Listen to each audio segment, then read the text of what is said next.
really be aware of is this concept of the Dunbar circle. And anybody familiar with Dunbar at all?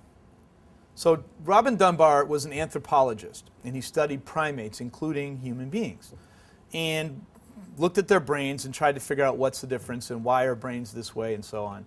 And his finding was that human beings are at the top of this food chain because we have the highest capacity for relationships. And that number is 150. Essentially what Dunbar says is that human beings are at the top of this relationship food chain, but we can only have 150 relationships.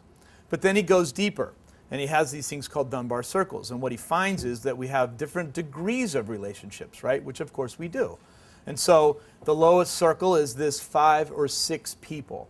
And those are our really intimate, I always say these are the folks you can go to the bathroom with. They're tight. And then you go out to various circles that go out and out and out, less degrees of intimacy.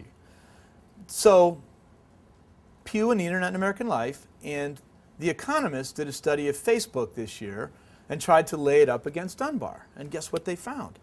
Exact same thing. We have 150 friends on average on Facebook. But we're only networking with an extremely tight cadre of folks. People whose walls you post on, people whose pictures you tag. That sort of actual interaction is really, really tight. So what else are we doing? And you can read the quote. I don't have to read it to you, but I will. Broadcasting their lives to an outer tier of acquaintances, right? People are advertising themselves. People want to talk about themselves, and Facebook is the greatest tool in the history of mankind for everybody to talk about themselves. Why is this important to marketers? Because they don't want to talk about you.